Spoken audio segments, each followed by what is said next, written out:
बोलने मत लगाओ, बहुत सेक्सी बातें करते तुम लड़कियों से। मेरे पास रिकॉर्डिंग तुम्हारी भी आ रही, रुको बेटा। हाँ, क्या किरदार है, हाँ? मेरे को क्या बता रहे? मैं खामोश था 2 महीने से, तो ये सोच रहे कि शेख आसिफ डर गया। लोगों ने भी सुना, कई लोगों ने मशवरा दिया, कई लोगों ने जज्बाती बातें की। बहरहाल ये शहर हमारा है, यहाँ हम पैदा हुए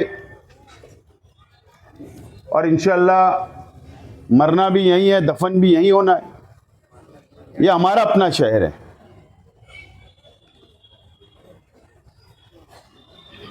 ये शहर के अंदर बहुत सारे एमएलए आए, बहुत सारे लीडरान आए, अपना वक्त गुजारा और दुनिया छोड़कर चले गए। और जब हम हमारी तकरीर शुरू करते हैं, कोई भी सियासी मंच से, कोई भी पार्टियां या कोई भी दीनी तंजीमें, तो मस्जिद और मीनारों का शहर, ये शहर को बोला जाता है। हमारी शुरुआत वहां से होती है। पार्लियामेंट का इलेक्शन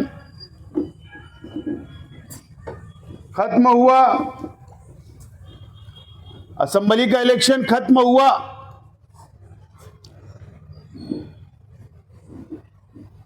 पार्लियामेंट के अंदर भी बीजेपी की हुकूमत आई, महाराष्ट्र के अंदर भी बीजेपी की हुकूमत आई।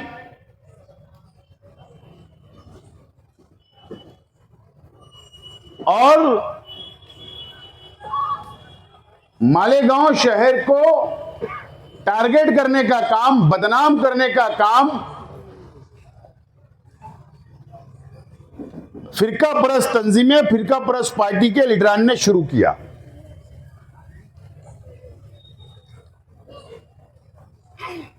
लैंड जिहाद, वोट जिहाद, लॉ जिहाद,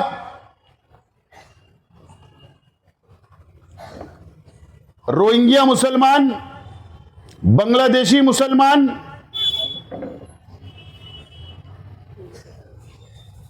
हर तरीके से बदनाम करने का काम मालेगांव शहर को किया जा रहा है।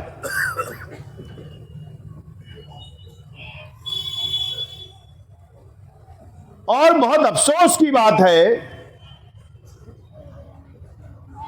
कोई मस्जिद में घुसकर मारने की बात बोलता है,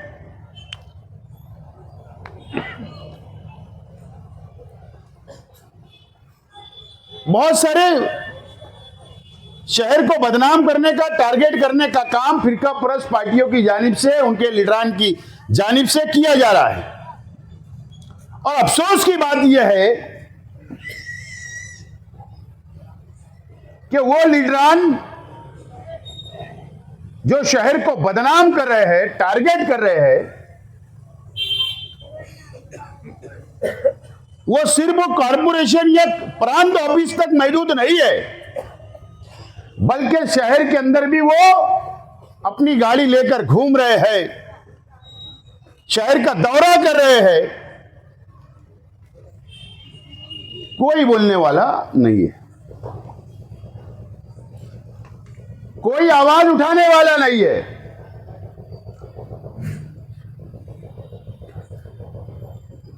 सब खामोश है।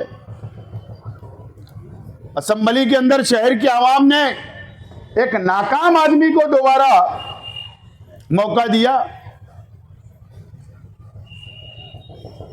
8 महीना पहले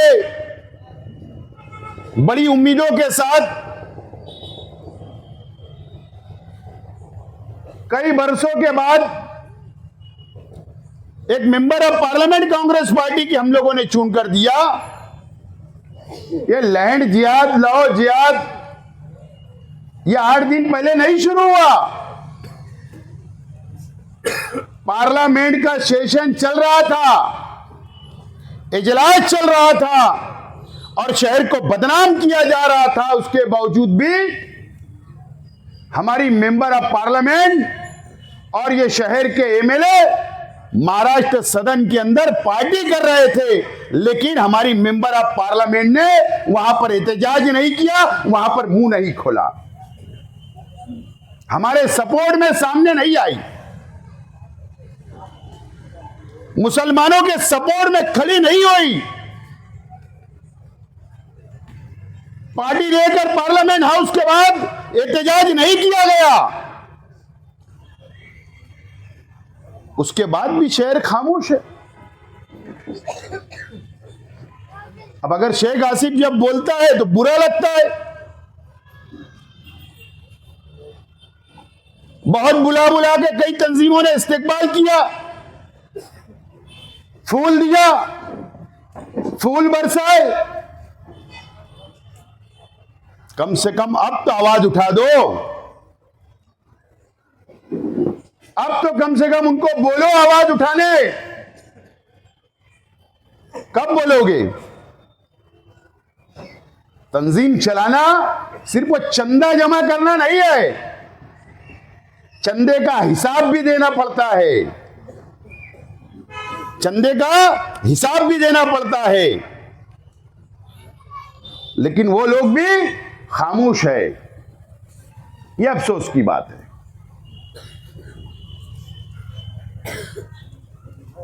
शहर को बुज़दिल बनाया जा रहा है। आज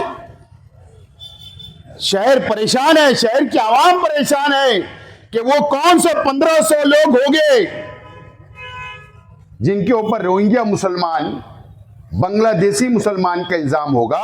वो लिस्ट है उनके पास, ना जाने वो 1500 लोग कौन। आज वो परेशान हो गए कि कहीं मेरे घर का नाम ना आ जाए, कहीं मेरे घर का नाम ना आ जाए। आज लोग परेशान है, डरे हुए हैं, सहमे हुए हैं।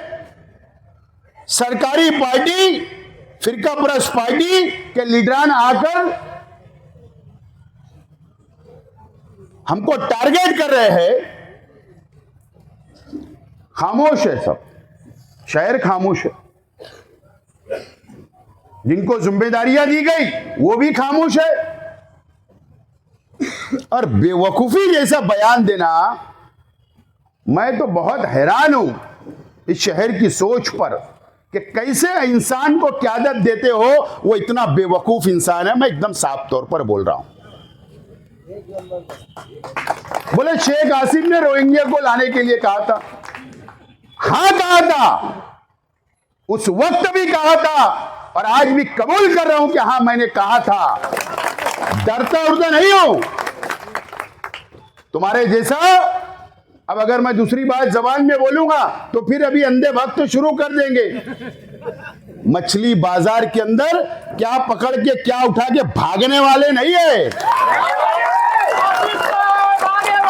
भागने वाले लोग नहीं है हम, बुज़दिल नहीं है। बोला था उस वक्त कि रोहिंग्या मुसलमानों को जो अत्याचार किया जा रहा था, जो कत्ल आम किया जा रहा था, तो मैंने ये कहा था। और मैंने नहीं बल्कि इस देश की हर दीनी तंजीमी, हर सियासी पार्टी ने एहतजाज किया था। उस वक्त मैं एमएलए था, मैंने भी एहतजाज किया था और मैंने कहा था कि अगर हुकूमत परमिशन देगी तो मैं लाऊंगा। मैंने ये कहा था, ये कहा था और आज भी कायम हूं। अगर एसआईटी बनती है और अगर मेरी भी इंक्वायरी होगी तो उसके लिए भी मैं डरूंगा नहीं, भागूंगा नहीं, जाऊंगा उसके सामने खड़ा रहूंगा। डरने वाले लोग नहीं हम।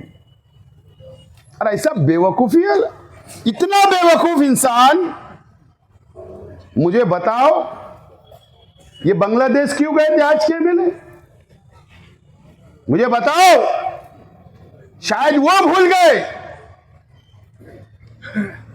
जमीयत का वफ्द गया था बांग्लादेश के अंदर कैंप में, रिलीफ कैंप में, तो वो कौन लोग थे? बांग्लादेशी नहीं थे, वही रोहिंग्या मुसलमान वहां पर कायम, उनका कैंप लगा हुआ था और उनकी मदद करने गए थे और आप भी वहां पर गए थे।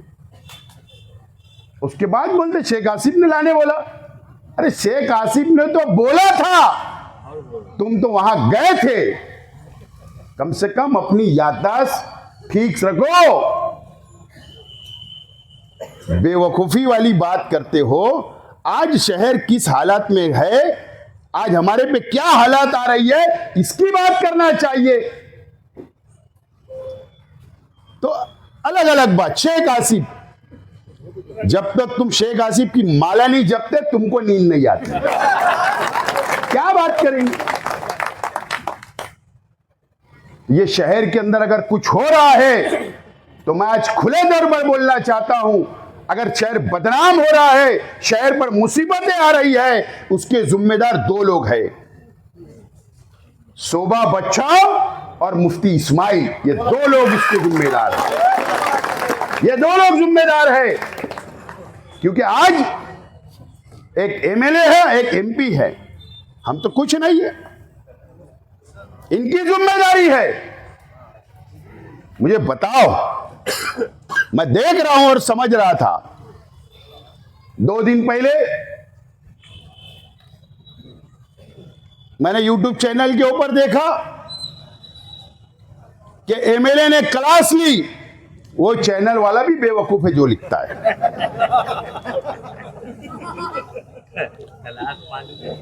कमिश्नर के पास राउंड टेबल मीटिंग, काय के वास्ते गए थे? माल के वास्ते गए थे, माल के वास्ते। अंडरग्राउंड माल नहीं गिरा डब्बे में, वहां जाके दम दर्द कचरा, ये शिकायत। मुझे बताओ, 1500 दाखले की जो बात चल रही है वो कारपोरेशन के अंदर नोंद है, वहां दाखले बने। ये 3 घंटा वहां पर थे, एक बार भी इन्होंने उनसे कमिश्नर से पूछा क्या कि कौन से 1500 है और किस अधिकार से किरीट सुमैया यहां पर आप बुला रहे हो। इनकी जिम्मेदारी थी।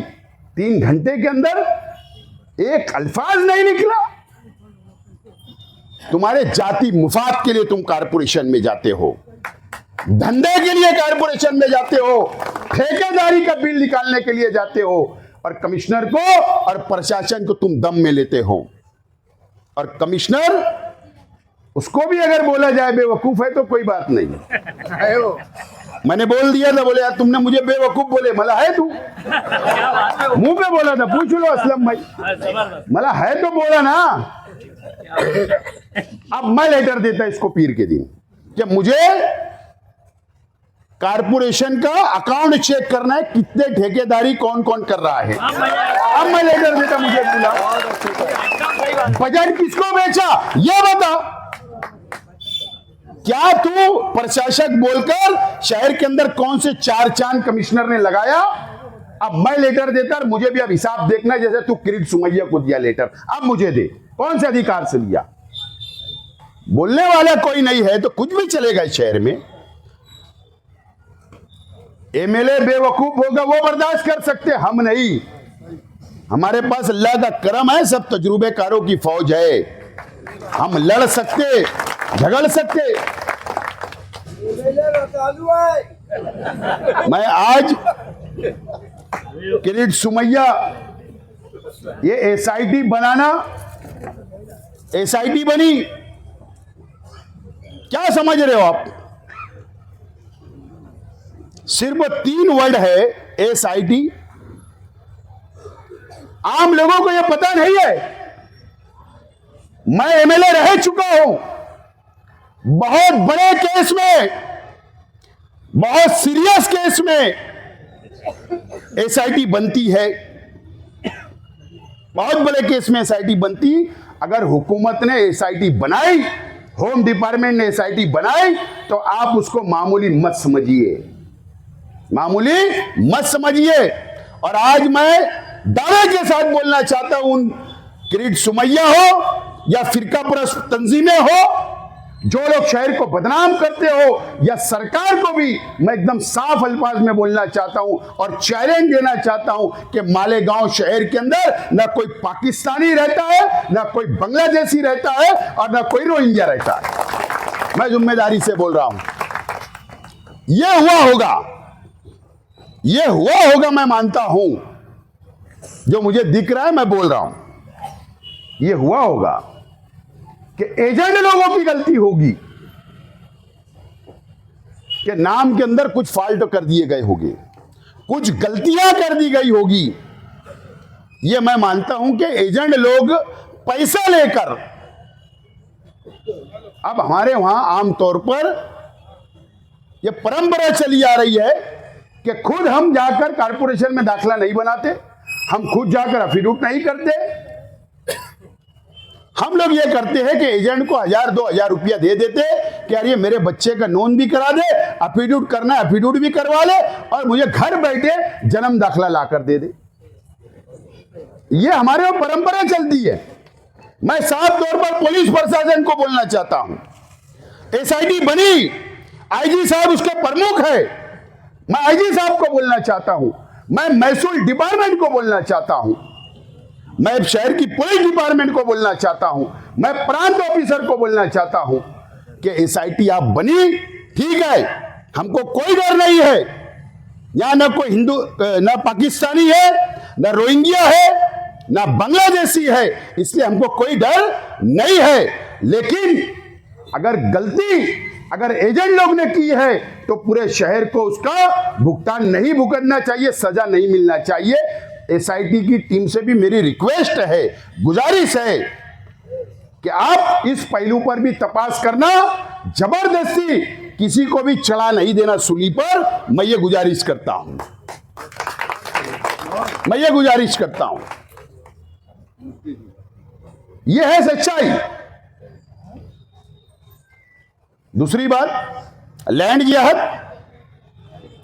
लैंड जिहाद सिर्फ क्या है, कोई शहर के अंदर लैंड जिहाद नहीं होता, ऐसा मैं मानता हूं। कुछ लोग कर रहे होंगे, जमीन हथिया ले रहे होंगे या और कोई कुछ कर रहा होगा, तो मैं कोई जमीन का धंधे वाला नहीं है, मुझे उसमें नहीं कोई पता। लेकिन सिर्फ उस नाम पर भी मालेगांव को बदनाम किया जा रहा है, उस नाम पे बदनाम किया जा रहा है। पहले बोलेगा 100 करोड़ क्या रैकेट मिला, कोई सिराज अहमद नामी पकड़ा गया, बोले दुबई से पैसा आया, 22 अकाउंट 22 राज्य के अंदर अलग अलग शहरों से में अकाउंट खोले गए, बोले अब वो 1000 करोड़। मैंने सुना कि 2200 करोड़ तक पहुंचा है मामला, उसको भी बोले ओड जिहाद। अगर जो लोग ये इल्जाम ये शहर पर लगा रहे, ओड जिहाद का सबूत लाओ, सबूत बताओ, सबूत, उसके बाद हमको बदनाम करो, उसके बाद हम पे इल्जाम लगाओ। 2200 करोड़ हो, 1000 करोड़ हो, 500 करोड़ हो, हमको इतना बड़ी अमाउंट से कोई लेना देना नहीं है। लेकिन उसमें का पैसा या इस असेंबली के अंदर, मालेगांव शहर के अंदर अगर पैसे का व्यापार हुआ तो बताइए, सबूत बताओ। बोलकर बदनाम करने से नहीं चलेगा, सबूत बताओ। अगर सबूत होगा तो बताओ, उसके लिए भी हमको बदनाम किया जा रहा। मुझे मालूम है आज तक मीडिया को भी शायद नहीं पता या और लोगों को नहीं पता है शहर को, और ना दोनों हमारे दिल्ली और ना मालेगांव वालों, किसको पता नहीं, काला भांजे को भी नहीं मालूम, काला भांजे को भी नहीं मालूम, नहीं पता होगा भाई। लेकिन मैं बताता हूं, ये 2200 करोड़ बोलो, 1000 करोड़ बोलो, ये है असल में जुगाड़ का पैसा, जंगली रमी का पैसा, रमी का पैसा। ये ऑनलाइन मोबाइल के ऊपर जो रमी चलती है या जो भी जुगाड़ चलता होगा, सट्टा चलता होगा, वो उसका मेन प्रमुख आदमी दुबई में बैठकर इसको चलाता है। पूरी दुनिया में चलाता हो या देश में चलाता होगा या और भी जगह, या हमारे देश में ऑनलाइन पैसा मारो, रमी खेलो, सट्टा खेलो, जो भी वो होगा गेम, मुझे नहीं पता। वो पैसा जो जमा हुआ उसके अकाउंट में, जो शख्स दुबई में है, वो उसने ऐसे एजेंट पकड़े पूरे देश के अंदर, उनके अकाउंट खोले गए, उसमें पैसा मंगवाया गया, वहां से विड्रॉल किया गया और उसको हवाला के जरिए दुबई में पहुंचाया गया। बस यही है उसकी कहानी, जहां तक मुझे समझती है, जहां तक मेरी मालूमात है। ठीक है, उसके अंदर एटीएस का इंक्वायरी चल रही, उसमें सीबीआई इंक्वायरी चल रही है, उसमें एनआईए कर रही है, या देश की कोई भी एजेंसी कर रही है। अच्छी बात है, होना चाहिए। अगर हमारे देश के खिलाफ कोई रुपया पैसा कोई इस्तेमाल करता है, उसकी इंक्वायरी होना ही चाहिए। उस मानने वाले में से हम भी हैं, इस देश के मुसलमान, इस शहर के मुसलमान हम मानने वाले हैं। कोई भी हो, वो कोई भी जात धर्म का हो, अगर हमारे देश के खिलाफ पैसा कोई वापरता, उस पर कार्रवाई होना चाहिए। हम मानते हैं इस बात को। लेकिन अगर शहर के अंदर ऐसा हुआ होगा, मालेगांव शहर में, तो अब मेरी एजेंसियों से भी गुजारिश है, रिक्वेस्ट है कि उन्होंने भी सबूत सामने लाना चाहिए, सबूत सामने लाना चाहिए। पब्लिक को बताओ ना। हमारे महाराष्ट्र के वजीर आला देवेंद्र फडणवीस जी, असेंबली के अंदर बोला गया, असेंबली के अंदर मालेगांव का नाम लिया गया। ठीक है, होम डिपार्टमेंट भी उनके पास, राज्य के प्रमुख है, सीएम है, उनके पास जो सबूत होगा उन्होंने बोला, मुझे बताओ असेंबली में कौन बैठता है? इसका डिफेंस कौन करेगा? अगर शहर बदनाम हो रहा है या सरकार की तरफ से मालेगांव का नाम असेंबली के टेबल पे आ रहा है, रिकॉर्ड पर आ रहा है, तो इसकी सफाई कौन देगा? शहर का एमएलए की जिम्मेदारी है कि अगर उस वक्त वो मौजूद नहीं है तो दूसरे दिन उसकी सफाई देना चाहिए थी, लेकिन नहीं दी गई, नहीं दी गई।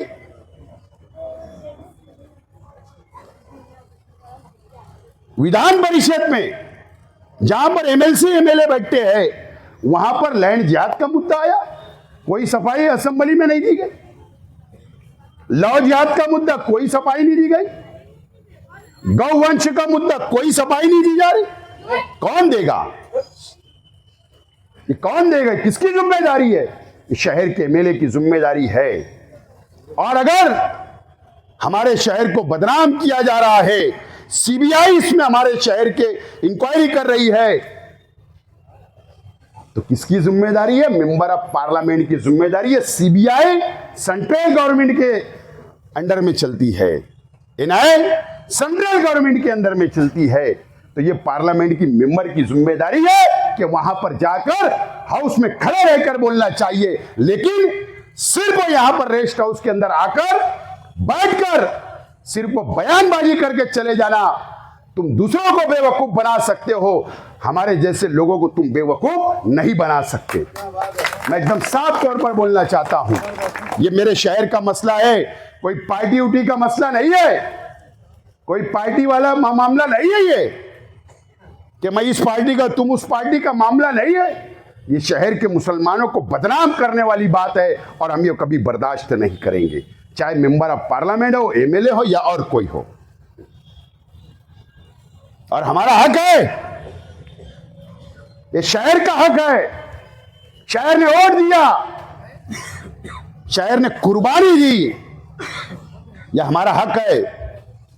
और हम बोलेंगे, 5 साल का हिसाब लेंगे, ये याद रखना, ये बर्दाश्त हम करेंगे नहीं, तुम्हारी चापलूसी हम करेंगे नहीं, याद रखना।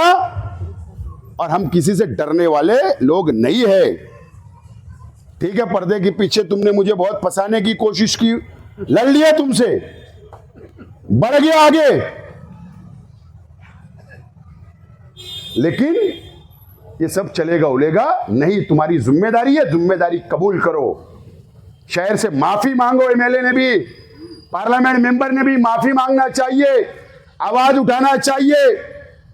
आज हमारा अपना मुतालबा है, ये शहर के ऊपर जो मुसीबतें आ रही है, कौन आवाज उठाए? कोई बात नहीं, ये बात आप लोग समझ लो। मैं एकदम साफ तौर पर आज बोलना चाहता हूं तमाम ही मेरे साथियों से, मैं शहर की आवाम से, ठीक है। आप लोगों की जज्बात की कदर करता हूं मैं, हमारे जिम्मेदारों की भी जज्बात की मैं कदर करता हूं,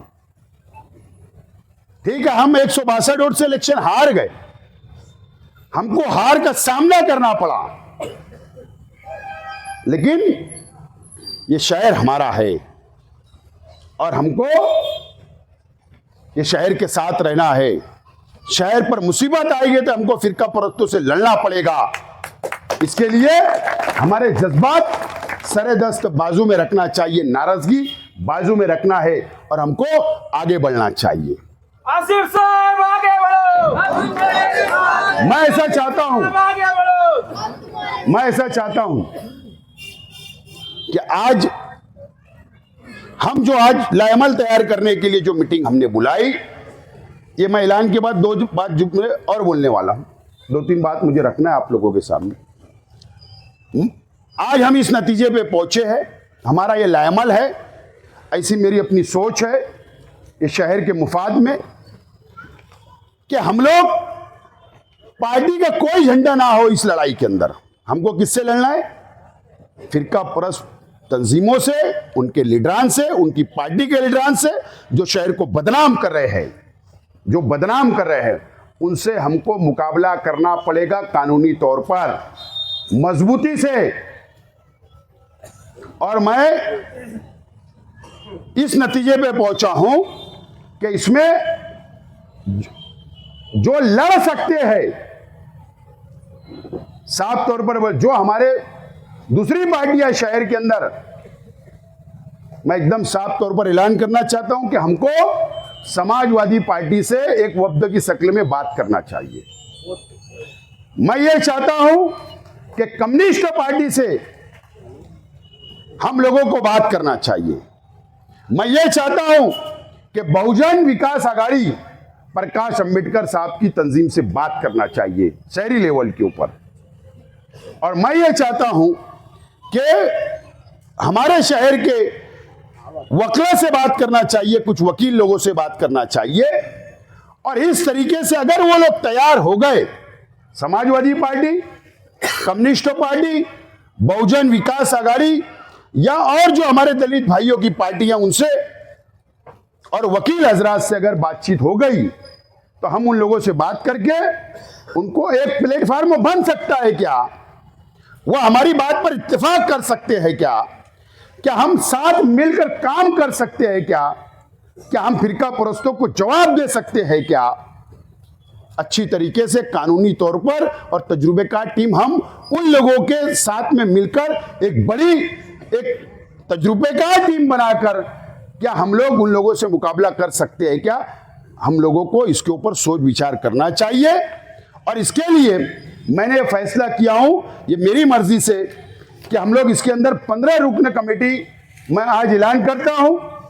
ये 15 रुकन कमेटी जाएंगी समाजवादी के पास, उनकी लीडरान से मिलेंगी मुकामी, कम्युनिस्ट लीडरान से मिलेंगी मुकामी, दलित भाइयों की जो पार्टियां उनसे मिलेगी मुकामी, और वकील हजरात से बात करेंगे।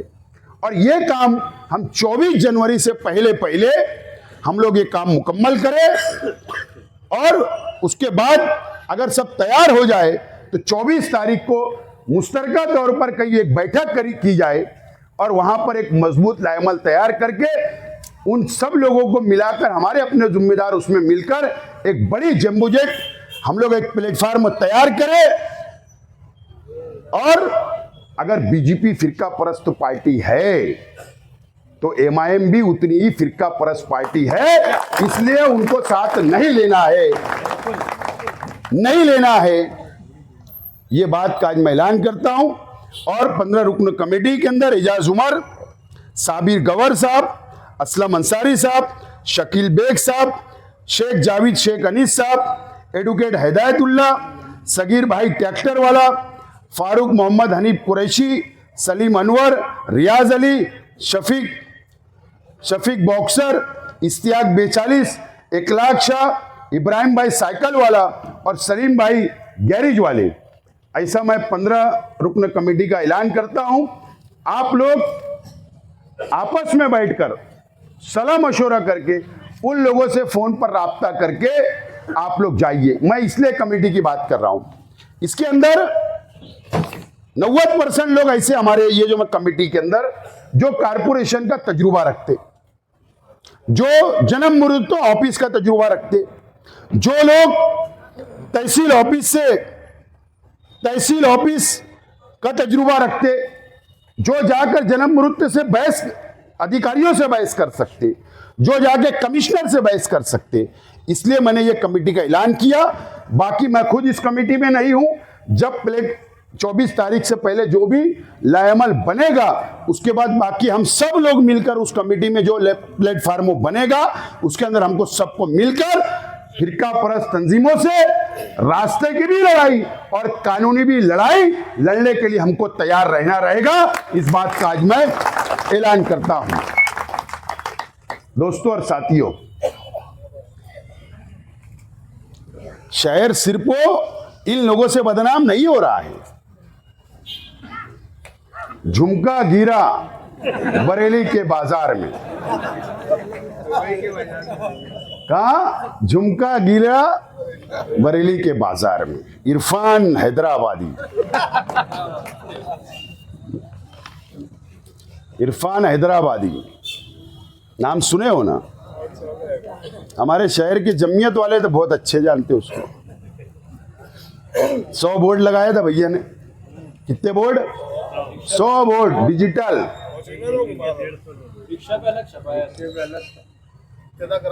एमएलए जवाब नहीं दे रहे। मैं शॉर्ट बोलूंगा, एमएलए जवाब नहीं दे रहे। जवाब तो देना पड़ेगा, हिसाब तो होगा। कौन है वह इरफान हैदराबादी जो आईबीबी लिखता अपने आगे, जो पुलिस की पार्टी भी लगा के उसकी गाड़ी पे घूमी जाती, जो जुडिशियल भी लिखता है? कौन है? जो चूल्हे तक जाता था, जो फ्रूट 2-2 हजार के खरीदता था, अलग अलग पार्सल पहुंचते थे। कौन है? क्यों आया था शहर? क्यों दी गई पनाह? का जवाब अच्छा है, आप खुद दे दो मुसारत चौक में बैठकर। अगर शेख आसिफ ने अगर सवाल शुरू किया तो झुमके तक बात जाएगी, फिर महंगा पड़ेगा। और कौन सा झुमका कहां गिरा सब मालूम है मुझे। सफाई दे दो। बदनाम तो जमीयतुल उलमा भी हो रही है, जवाब तो देना पड़ेगा। अब ये बोलने पर भी अगर नोटिस भेजेंगे तो तैयार हुआ है, बिल्कुल बिल्कुल तैयार हूं। अब जो लोग सियासी हो गए उनको क्या बख्शीश हो, क्या बख्शीश? जो सियासी हो गए कोई बख्शीश उख्शीश नहीं। हाँ, गिरना पुल पार करूंगा फिर एहतराम, एकदम सही बात बोला, एकदम सही। बराबर है ना? इधर दरेगांव पार करूंगा फिर एहतराम करूंगा, लेकिन गांव में तो नहीं। एकदम साफ तौर पर बोल रहा हूं, गांव में तो नहीं।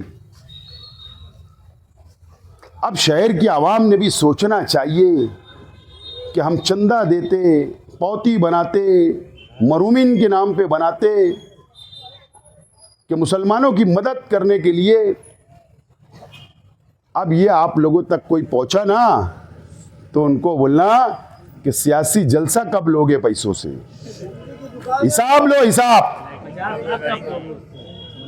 हिसाब लो। अमीन फारूक ने 50 लाख का इल्जाम लगाया, उसका हिसाब मांगो, मांगो उसका हिसाब। तुमने हिमायत किसके बोल कर दी मुफ्ती इस्माइल को इलेक्शन के अंदर, वो हिसाब मांगो। किसने परमिशन दिया? मांगना चाहिए हिसाब, सब हिसाब मांगना पड़ेगा एकदम साफ तौर पर। जो सियासी हो गए उनको बख्शीश नहीं। बहरहाल इरफान हैदराबादी का हिसाब तो आपको टाइम, जो भी तुमको 5-6 दिन लग रहा ले लो, उसके बाद मैं प्रेस कॉन्फ्रेंस लेने वाला हूं। हैदराबाद में कौन से पुलिस स्टेशन में एफआईआर है? पूना में कौन से पुलिस स्टेशन के अंदर एफआईआर है?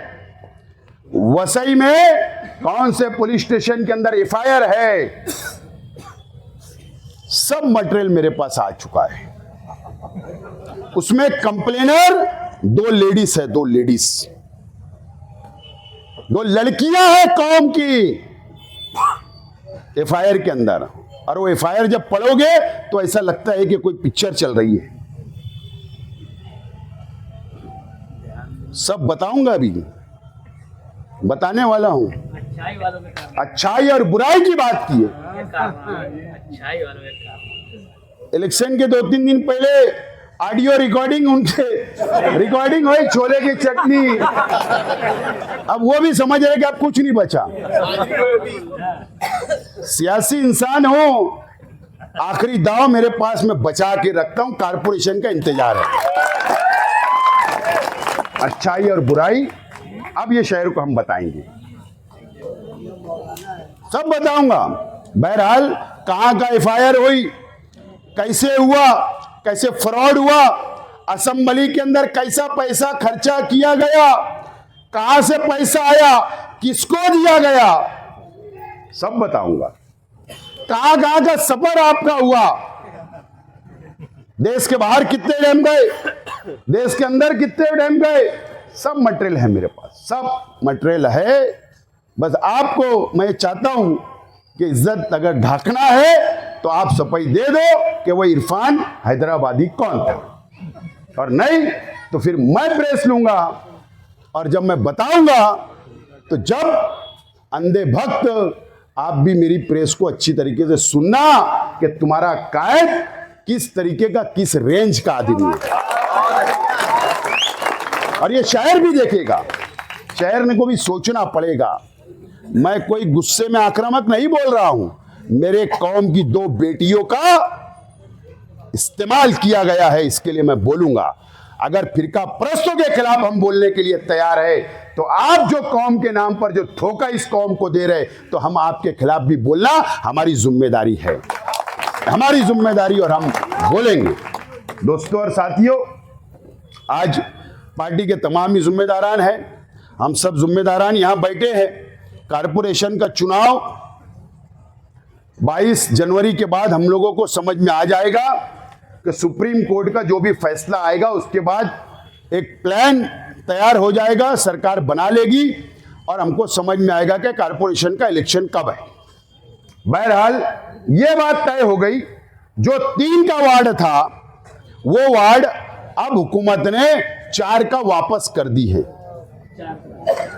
इसका मतलब 3 की वार्ड रचना कैंसल और वापस 4 की वार्ड रचना होगी, नए वार्ड बनेंगे। ये बात एकदम सरकार की तरफ से आज तो ये बात साफ है। बहरहाल 22 का हमको इंतजार करना है, उसके बाद बहरहाल हमको वार्ड में आवाम के कामों के अंदर लगना है। मुझको 2 दिन पहले अजीत दादा पवार साहब की तरफ से मुझे दावत आई है। 18 और 19 तारीख को एक 400-500 लोगों का 2 दिन का शिविर है अजीत दादा पवार साहब का, राष्ट्रवादी का, मराठवाड़ा में। तो मुझे भी स्पेशल दावतनामा मिला है, मुझे इनवाइट किया गया है, तो मैं वहां जाने वाला हूं और मैं जाकर वहां पर शिरकत करने वाला हूं। और मैं वहां जाने के बाद उनसे बातचीत करने वाला हूं, और बातचीत करने के बाद अगर हमको आगे का शहर के विकास के लिए, शहर के डेवलप के लिए, और अगर आप लोगों की राय रहेंगी मेरी बात करने के बाद, मैं वापस मीटिंग लूंगा आप तमाम ही लोगों की, और जो मेरी बातें होगी मैं आप लोगों के बीच में शेयर करूंगा, बात करूंगा।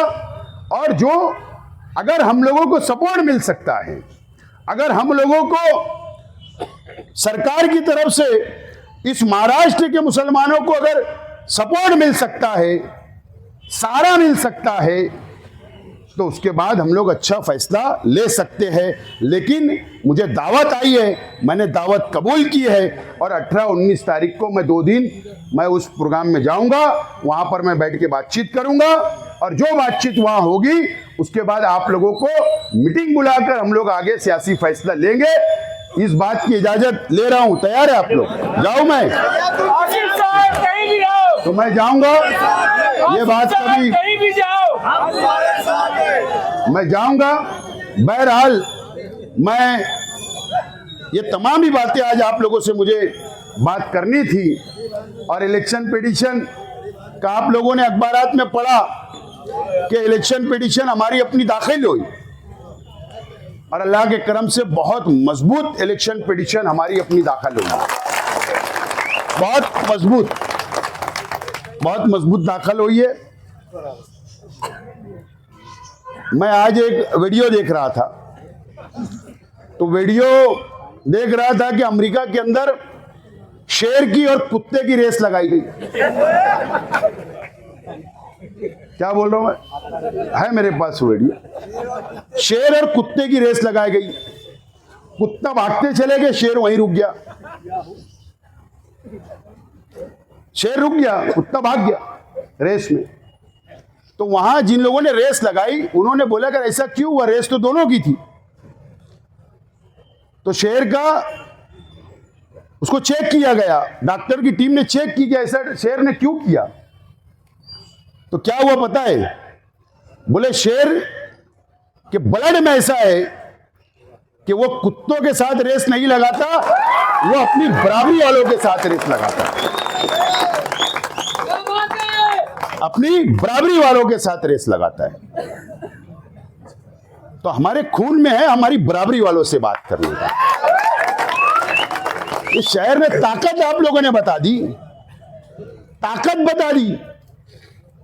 मुझे तो पहले शुरुआत में बोले शेख आसिफ 30 में अवरी हो रहा, बोले शेख रशीद साहब का इंतकाल हो गया, खलील दादा का इंतकाल हो गया, पार्टी की ओर भी गई। बोले अब 30 तक आएंगे और ये लपेटे जाएगा 4 नंबर पे। आप लोगों की मेहनत, हमारे कार्यकर्ताओं की मेहनत, आप लोगों की मोहब्बत शेख रशीद साहब से, खलील दादा से, मेरे परिवार से, और ये जिम्मेदारान की हमारी हिकमत अमली और ये शहर की आवाम ने ये साबित कर दिया। ना यहाँ कांग्रेसी वोट थी, यहाँ पर वोट थी तो तुम्हारी अपनी वोट थी। और आज अल्लाह का करम है कि 1,09,000 से ज्यादा वोट लेकर हमने 40,000 का जंप को मारे है। ये कोई कमी नहीं है। और अगर कोई हम पे 2 जुमला बोलने से पहले अपने गिरेबान में झांक लो कि तुम्हारी औकात क्या है, तुम्हारी औकात क्या है। इलेक्शन पिटीशन पे बात करोगे? अरे अल्लाह का करम है, शेख आसिफ मालेगांव कोर्ट से लेकर हाई कोर्ट और हाई कोर्ट से लेकर सुप्रीम कोर्ट का भी दादर चढ़ चुका है। समझे? कानून समझता है।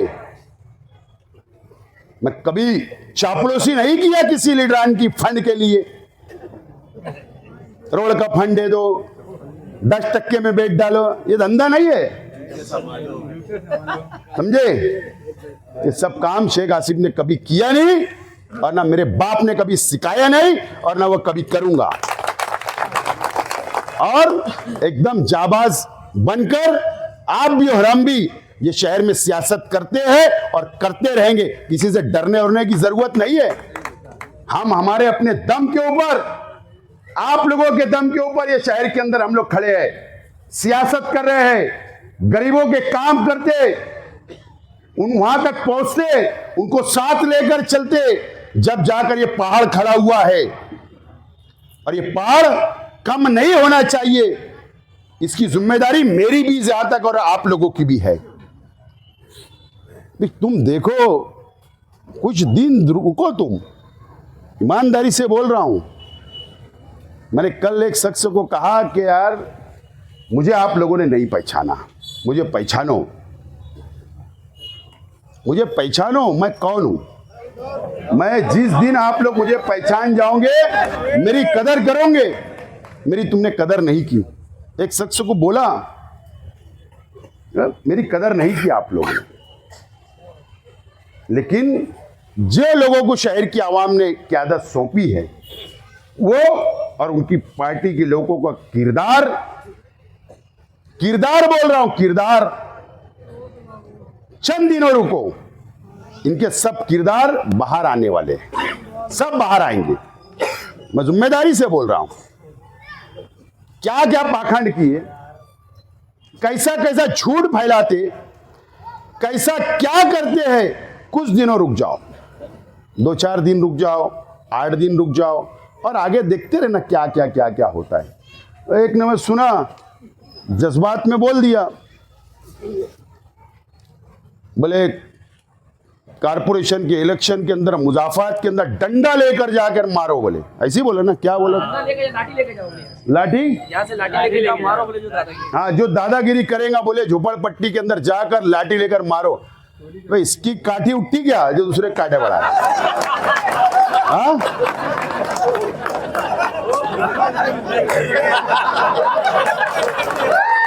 दूसरों की बात करते, ऑफिस का लाइट बंद होता कब मुझे नहीं मालूम है। बोलने मत लगाओ, बहुत सेक्सी बातें करते तुम लड़कियों से। मेरे पास रिकॉर्डिंग तुम्हारी भी आ रही, रुको बेटा। हाँ, क्या किरदार है, हाँ, मेरे को क्या बता रहे। मैं खामोश था 2 महीने से, तो ये सोच रहे कि शेख आसिफ डर गया। हाँ, डर गया मैं। इलेक्शन पिटीशन एक काम हाथ में लेता मैं। अभी इलेक्शन पिटीशन खत्म करा, 2 दिन हुआ खत्म, वो काम खत्म, वो लग गया। अभी दूसरा हाथ में लिया आज से। सबके साथ में आएंगे ना, वकील है हम, केस हाथ में लेके उसको लड़ना और उसको अंजाम तक पहुंचाना ही तो हमारा काम है। सवाल ही नहीं। अगर कोई बस्ती वाले ने बुलाया हमारा रोड बना दो, तो हाथ में लेते ना काम, हम वकील ही है ना, अंजाम तक पहुंचाते, रोड बना के दे देते। सबकी फाइल खुलने वाली है, रुको थोड़ा। तुम्हारी गलत समझ बनाओ मत, गलत समझ बनाओ मत। मुझे सब मालूम है तुम कहां बैठ रहे, तुम कहां उठ रहे, क्या प्लानिंग कर रहे, किसके खिलाफ कर रहे। वो फ्लाईओवर पे चले गए, फ्लाईओवर के ऊपर गए, मैं समझा बोले वो छठी शरीफ है, अच्छी बात है, होना चाहिए। मैंने भी कल भी बनाया, परसों भी न्याज शरीफ में गया, कल भी गया, परसों भी गया था, जुमा भी गया, जुमरात भी गया और जुमा भी गया।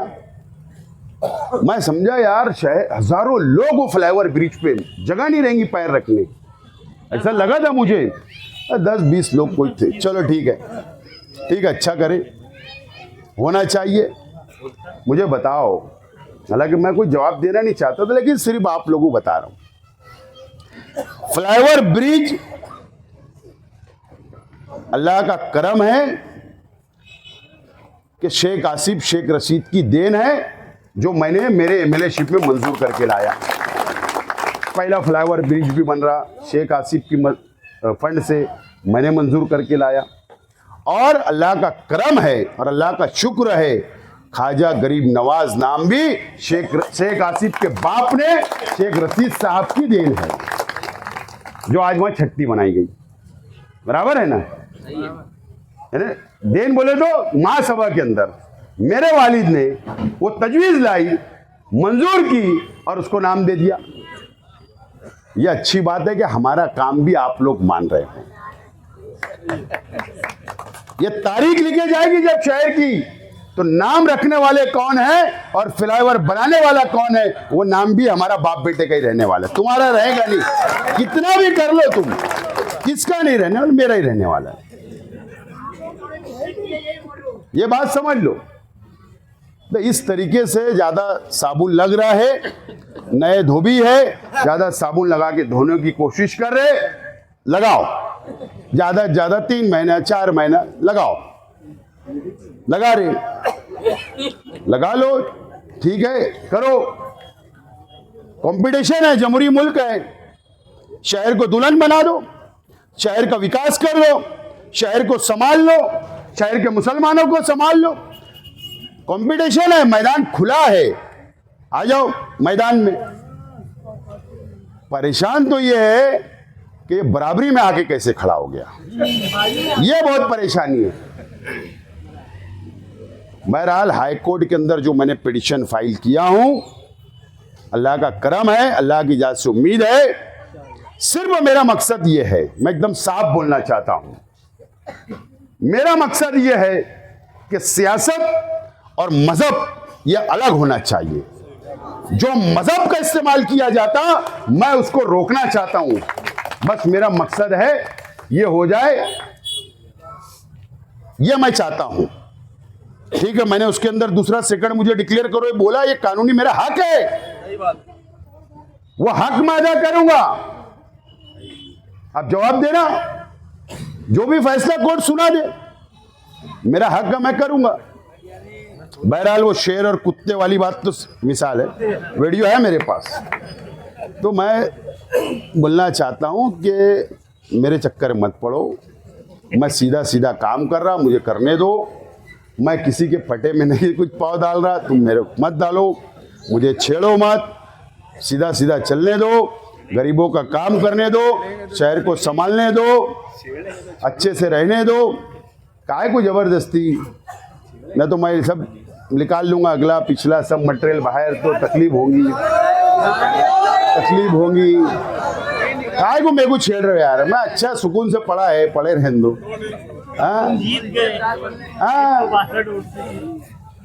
इलेक्शन आ रहा है ना, घोड़ा मैदान, कारपोरेशन का इलेक्शन है, कौन किसके साथ पैक्ट करता, कौन किसकी मदद लेता, ये सब मालूम है ना।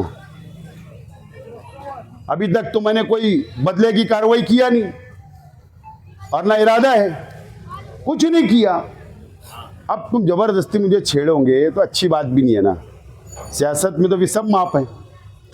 तो मैं गुजारिश कर रहा हूं कि मुझे आराम से रहने दो, मैं काम कर रहा हूं, शहर को लेके चल रहा हूं, मेरे हमारे जिम्मेदार, हम आगे बढ़ रहे, बढ़ने दो। कंपटीशन है, जमहूरी मुल्क है, सबको हक है, सब लोग चलो, कहाँ हम तुमको रोक रहे। जब बुरा काम होगा आवाज तो उठाएंगे, अपोजिशन है, हक है। तो ये तमाम ही चीजें मैं उन लोगों को भी बोलना चाहता, पुलिस डिपार्टमेंट से बोलना चाहता हूं आखिर में, कि हमारे शहर के पुलिस डिपार्टमेंट से अपील करना चाहता हूं कि जिस तरीके से, ठीक है, सरकार है, पुलिस है, कानून है, एसआईटी है, एटीएस है, या कोई भी एजेंसी हो, ये अपने कानून के मुताबिक चलती है, उनको पूरा हक है, वो अधिकार है, वो इंक्वायरी करे, चौकसी करे, सब करे। लेकिन ये शहर का बैलेंस, ये शहर का बैलेंस बरकरार रहना चाहिए। यहां पर दरार पैदा नहीं होना चाहिए, यहां पर दो आर या पार नहीं होना चाहिए, जातिवाद नहीं होना चाहिए, सबको अपना हक है। ठीक है, हुकूमत बनी है, उनका हक है, वो अधिकार है, वो कर रहे, लेकिन पुलिस का काम है कि बैलेंसिंग बरकरार रहना चाहिए। हम ये शहर की बैलेंसिंग बरकरार रखने के लिए, ताउन देने के लिए कल भी तैयार थे, आज भी है, और इंशाल्लाह कल भी रहेंगे। ये अपील करता हूं। कुरैशी भाई बैठे हैं, गौवंश, गौ रक्षक, सब नवे नवे आइटम देख रहे हैं आप लोग ये 2 महीने के अंदर। बहरहाल आज मैं डिपार्टमेंट से मुलाकात किया, कुरैश भाइयों से भी, कुरैशी भाइयों से बोलना चाहता हूं। मैं आज गया था, आज मैंने पुलिस डिपार्टमेंट से बातचीत किया हूं कि भाई हम लोग कानूनी तौर पर जो भी हलाल रोजी कमा रहे हैं, हमको कमाने दो, किसी के भी बोलने पर हमारे ऊपर कार्रवाई ना हो। मैंने गुजारिश करके आया हूं, उम्मीद है कि नतीजे अच्छे आएंगे। बहरहाल इससे पहले भी कहा था, आज भी बोल रहा हूं कि जो इतराफ में जो नंगन आज हो रहा है वो पुलिस उसको लगाम लगाए। इतना ही आज पुलिस डिपार्टमेंट से मैं रिक्वेस्ट करता हूं, गुजारिश करता हूं। बहरहाल हमारा जो असल मुद्दा था, असल बात थी, जो हमने कमेटी बनाई और ये 4-5 ग्रुप से पार्टियों से बातचीत करने का, और बातचीत करके एक 24 तारीख तक एक उस पर फैसला और नतीजे पे पहुंचना है, और उसके बाद जो भी लाएमल बैठकर मुश्तरका तैयार होगा उसके लिए हम लोग आगे बढ़ेंगे। आप लोग यहां पर आए, आप लोगों का बहुत बहुत शुक्रिया, और मेरी बात को खत्म करता हूं।